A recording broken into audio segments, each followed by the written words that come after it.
మేము అందరికీ తెలవాలి. ఎందుకంటే ఇప్పుడు ప్రవీణ్ మీద కేసు అయితే ప్రవీణ్ తీసుకుపోవాలి. ప్రవీణ్ దొరకపోతే ప్రవీణ్ దొరకడం అంతగానో మర్డర్లు రేపులు చేసేది అయితే కాదు కదా, ఉగ్రవాది అయితే కాదు కదా. కాబట్టి అసలు ఏం జరిగింది అంటే ఈ ఇంటికైనా వచ్చింది పోలీసు వాళ్ళు ఆ బిల్లు కూర్చిండు నా కొడుకులు అన్న కదా పండుకున్నాడు.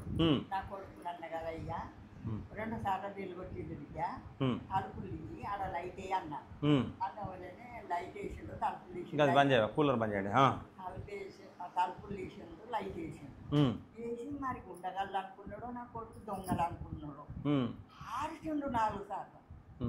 నేనేం చేసిన భయపడ్డాడు ఇక భయపడ్డాడు మోకాళ్ళ మునుపటోళ్ళు అప్పుడు మోకాళ్ళు కూడా పుంజుకుంది.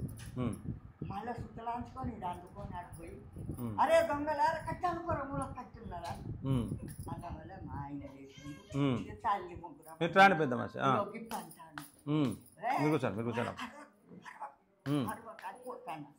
ఏంది బిడ్డ గట్ల భుజం మీద పట్ట కొడతాను భుజం మీద కొడతానరా ఇట్లా కొడతాను అరవకాయ. ఎంతమంది వచ్చారు? 4 వచ్చిండ్రు. 4 వచ్చిండ్రు. మీరు ఏమన్నా ఫోటోలు తీసిరా వాళ్ళను? నేను తీయలేగా ఆయన తీసుకున్నాడు నా భర్త నన్ను. నేను స్టాండ్ పట్టుకొని కూర్చున్న చైర్ మీద ఈయనేమో నిలబడమని తీసిండు మా ఇద్దరికి. ఎందుకంటే సార్కు చూపెట్ట అని తీసిండు. అయ్యో ఒక అర్ధగంట సేపు అక్కడ మాట్లాడుకున్నావు నా కొడుకు చెట్టు ఎందుకు నువ్వు అట్లా అరిచినావు అని అంటే నేను ఎవరు అనుకుని ఇక్కడ వాళ్ళకి నా కొడుకు గుర్తుపట్ట ప్రశాంత్ అన్న నువ్వు అని సెకండ్ ఇస్తారు వాళ్ళే మొత్తం పెడతారు. అయితే ఇక వాళ్ళు గుర్తులో తెస్తారు కాబట్టి నా కొడుకు భయం కదా. ఇక అట్లా ఇట్లా 1:30 ఏమైంది. వీరేందరక్కడికి వెళ్ళాను అంటే అన్న ప్రవీణ్ నేను పెద్దక్కున్నది చిన్నక్కున్నది అన్నారు. అంటే ఎక్కడుంటారు వాళ్ళని హనుమకొండలు ఉంటారు అన్న. మీరు హనుమకొండలు ఉంటారా అమ్మ? మీరు మీ ఇంటికి వచ్చిండ్రా? మీ ఇంటికి కూడా వచ్చిండ్రా? అయ్యో గంట సంగతి దగ్గర తీసుకుపోయిందట ఆయన దగ్గర తీసుకుపోయిందట. ఆయనకు 3 ఆడపిల్లలు భర్త పచ్చవతం లేచి అనాథాష్టాలు ఉన్నాడు. వద్దు అన్నా కానీ లేదు చూపెట్టు అని తీసుకుపోయింది. ఇక భర్త ఈయన ఉంటుంది. 2 బిడ్డలు అయితే పెళ్లి చేసింది. వాళ్ళిద్దరే ఉంటారు. చూసుకోండి అని ఏమన్నదట. ఇక ఏమి ఇల్లు తిరిగింట ఆమె ఇల్లు తిరిగింది ఆమె మీదనే ఉంటుంది కిరాయికి తిరిగినట్టుగా పోయిందట. మీ ఇంటికి వచ్చేమన్నారమ్మా అసలు? మీ ఇల్లు ఎక్కడ ఉంటుంది? హన్మకొండ చర్చి దగ్గరేనా? మీరు పట్టుకోండి ఒకసారి. వడపల్లి చర్చి దగ్గర ఉంటుంది. మా ఇల్లు అక్కడనే వడపల్లి చర్చి దగ్గరనే మాది కూడా. చూసిన మిమ్మల్ని నేను రోజు అట్టుండే పోతా. చూసిన చాలా సార్. అయితే తమ్ముడు ఫోన్ చేసిండు అక్క కిందికి రా అంటే వచ్చేసిన తర్వాత 4 నిలబడి ఉన్నారు బయట. చిలక ప్రశాంత్ వచ్చిండు. తనతో 4 వచ్చారు. వస్తే ఏంది చిన్న అంటే ఒకసారి కిందికి రా అంటే నేను కిందికి రాక ఏంది మీరు ఈ నైట్లో ఎందుకు తమ్ముని తీసుకొని వచ్చారంటే మీరు ప్రవీణ్ వాళ్ళ అక్కని అంటే అవును అన్నాను. అంటే మీరు ప్రవీణ్ ఇంట్లో ఉన్నాడా అని అంటాడు. మా ఇంట్లో ఎందుకు ఉంటాడో ఎప్పుడో ఒకసారి వస్తాడు తమ్ముడు అన్నప్పుడు, కానీ ఇప్పుడైతే మా ఇంట్లో లేడు అని అంటే పైకి తీసుకొని పోదాంపా అని ప్రశాంతం తీసుకొని పైకి వచ్చేసిండ్రు. చూసుకోండి మాకేం భయం లేదు, కానీ ఈయన ఎందుకు పట్టుకొస్తారు మీరు? తను ఎక్కడ దొరికితే తన దగ్గర పోండి. మీరు చదివింది ఆయన వార్తలు చెప్పింది ఆయన డ్యూటీ అది, కానీ మీరు అట్లా ఈయన తీసుకురాదు. ఈయనకు రీసెంట్గా మ్యారేజ్ అయింది, చదువుకుంటాడు, ఆయన ఎప్పుడు బయటికి రాడు. మీరు ఈయన తీసుకొచ్చి నైట్ ప్రాబ్లం చేయొద్దు కదా, ఇక్కడ అంతా ఏరియా ఎట్లుంటుంది చెప్పండి. ఇట్లా తీసుకొస్తా అంటే ఆయన అట్లా పెద్దోళ్ళతోటి పెట్టుకోవద్దు కదా అమ్మ. మరి ఇట్లా ప్రాబ్లం అవుతుందని తెలిసినాక పెద్దోళ్ళ చేతికి ఎట్లా పోతాడు అని అంటే పెద్ద చిన్న కాదండి, ఆయన డ్యూటీ ఆయన చేసుకుంటాడు, ఆయన వార్తలు చదువుకుంటాడు కదా. ఈయన తీసుకొస్తారు. ఈయన ఫ్యామిలీ ఈయనది, ఆయన ఫ్యామిలీ అయినది. మీరు ఆయన ఎక్కడ దొరికినా పట్టుకోండి మేము వదనం, కానీ ఈయనను పట్టుకురావడం అది కరెక్ట్ కాదు కదా అంటే మాకు అవన్నీ తెలియదమ్మా, ఆయన తీసుకొస్తే నేను వదిలేస్తాను. అట్లా ఎట్లుంటుంది సార్, మీరు న్యాయంగా మాట్లాడండి, అది కాదు కదా అంటే మీ చెల్లె వాళ్ళు ఎక్కడ ఉంటారు? మా చెల్లె ఇంకా వేరే కాలనీలు ఉంటుంది అని నేను చెప్తే లేదు సార్ ఆమె భర్త ఉండడు, 3 ఆడపిల్లలు ఉంటారు, మీరు పోతే నైట్ భయపడతారు వాళ్ళు. ఆయన కూడా మేమేమన్నామమ్మా చూసి వెళ్ళిపోతాం. నేను చెప్తున్నా కదా సార్, ఇక్కడ దాకా వచ్చారు కదా, ఇంకొక కాలనీ దాటితే ఆమెదే, ఇక్కడ దాకా వచ్చినాడు అక్కడికి పోడిగా అసలు ఆమెకు ఆయనకు లేదు పోడు, ఆడపిల్లలు ఉన్నారు జర మీరు పోకండి అంటే కూడా లేదు చూసి వెళ్ళిపోతామంటే సరిపోండి. నేను చెప్పిన మీరు నమ్ముతలేరు కాబట్టి, మీరు నమ్మరు పోలీసులు కాబట్టి మాకు తెలుసు. మీరు ఎక్కడోళ్ళు అంటే మేము ఎక్కడోళ్ళు అయితే ఎందుకమ్మా, మేము ఎక్కడోళ్ళు అయితే ఎందుకు, మేము వచ్చినాం అంతే, ప్రవీణ్ కావాలి అని చెల్లె దగ్గరికి పోయారు. ఇంతవరకు జరిగింది. వాళ్ళు నేను అసలు ఏది అడిగినా కూడా చెప్పట్లే. వాళ్ళు అడిగినా ఎందుకు తీసుకొస్తాను, ఇప్పుడు ఈయన ఎక్కడికి తీసుకెళ్తారంటే ఎక్కడికో తీసుకెళ్తాం, ఎక్కడ తీసుకెళ్తాం, ఇక్కడనే ఉంటాడు అని అంటారు. ఇక్కడెక్కడ ఉంటారు సార్, ఇంత నైట్ ఆయన ఎందుకని తిప్పుతారు మీరు? నలుగురు వచ్చిండ్రు, ఒక్కరికొక్కరు అసలు ముగ్గురు మాట్లాడలేదు.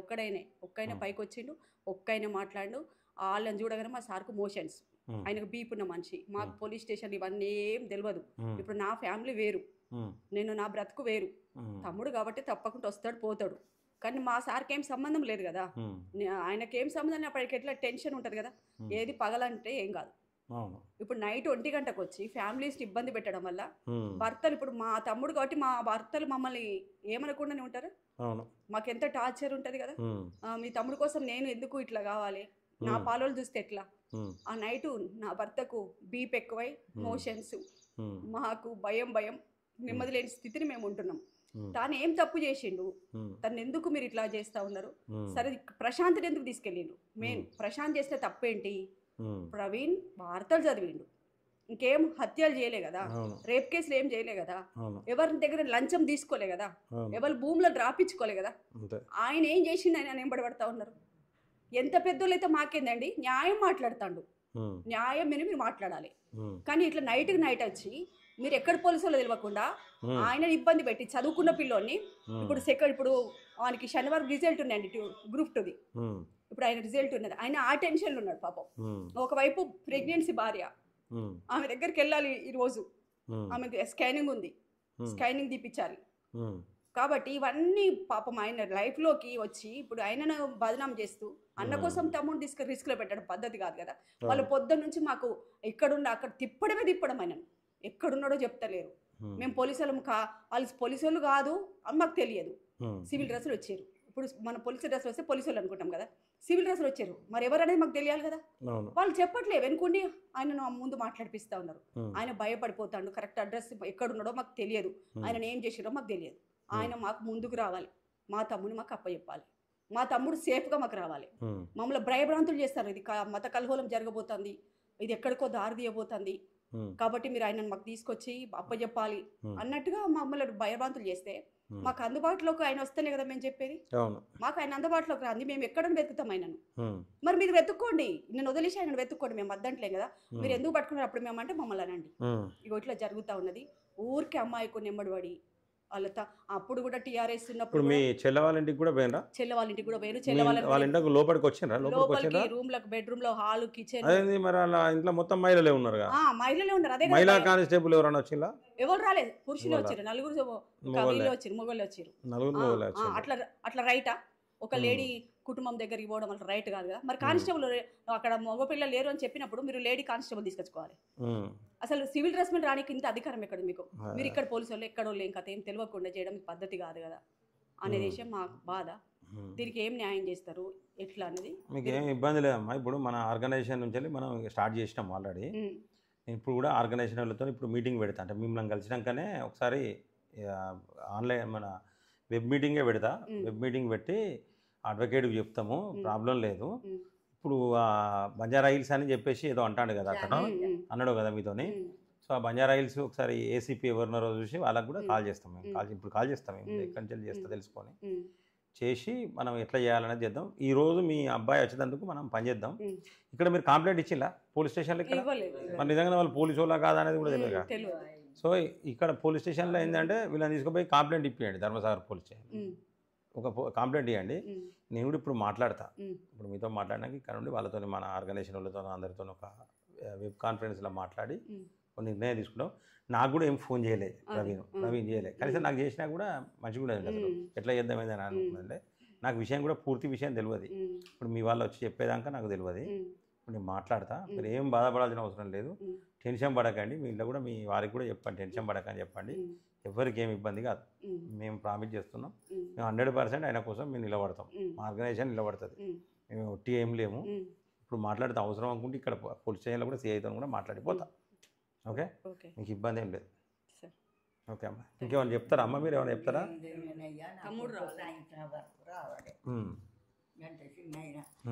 పెద్ద ఆయన అంటే ఎక్కడున్నా ఆయన డేర్గానే ఉంటాడు కానీ చిన్న ఆయన అనవసరంగా చిన్న ఆయన పట్టుకోపోయాను. ఆయనకు సంబంధం లేదు సార్. అసలు సంబంధం లేదు, ఎవ్వరి ఫ్యామిలీ వాళ్ళది. ఆయన జాబ్ అయినా ఈయన జాబ్ అయినది కదా, అంతే. ఎట్లా రైట్ ఇక్కడ తీసుకుపోయి అవును అవును వెనకటి కాలం కాదు కదా, అవును. అప్పుడు వెనకటి అట్లా తీసుకుపోయేటోళ్ళు, తప్పది. అది పార్టీ తరపున అట్లా. తప్పు తప్పు ఇప్పుడు అది తప్పు, ఎంత తప్పు. తప్పు. మీరు ఒక లెటర్ రాయండి, నేను రాస్తే నేను కూడా ఉంటా అక్కడ పోలీస్ స్టేషన్ కాడ, నేను కూడా ఉంటా, ఇద్దాం. మా ఇద్దరు చూసుకోండి నాకు వాళ్ళ పొద్దు నుంచి కూరగాయలు లేవు, మంచి లేవు, ఏమీ అన్ని తెచ్చి చేసింది. ఇప్పుడు కొడుకులు లేదు, ఎట్లా ముసలి ఇద్దరు ఎట్లుంటారు చెప్పండి. అవును అవును తప్పే కదా. ఇప్పుడు చెల్లె కూడా ఆడపిల్లలు, నాకు ఆడపిల్లలే, మళ్ళీ మాకు కూడా ఎవరు లేరు. ఇప్పుడు వీళ్ళిద్దరే మాకు కూడా. ఓకే. ఎంత పరిశ్రమ ఒక్కసారి ఆలోచించండి. మీరు ఏం ఏడవకండి, ఇప్పుడు ఒకసారి మళ్ళీ మాట్లాడదాం, మళ్ళీ మీ తమ్ముతో కూడా ఒకసారి మాట్లాడదాం ఫోన్లో, చూద్దాం. కొంచెం తొందర తీసుకొచ్చే ట్రై చేయండి బ్రదర్. ఇప్పుడు మీరు ఏడవకండి, మీరు ఈ బాధపడాల్సిన అవసరం లేదు. మా ప్రయత్నం ఇప్పుడు మేము ప్రయత్నం చేస్తాం, స్టార్ట్ చేస్తాం, అందుకే వచ్చిన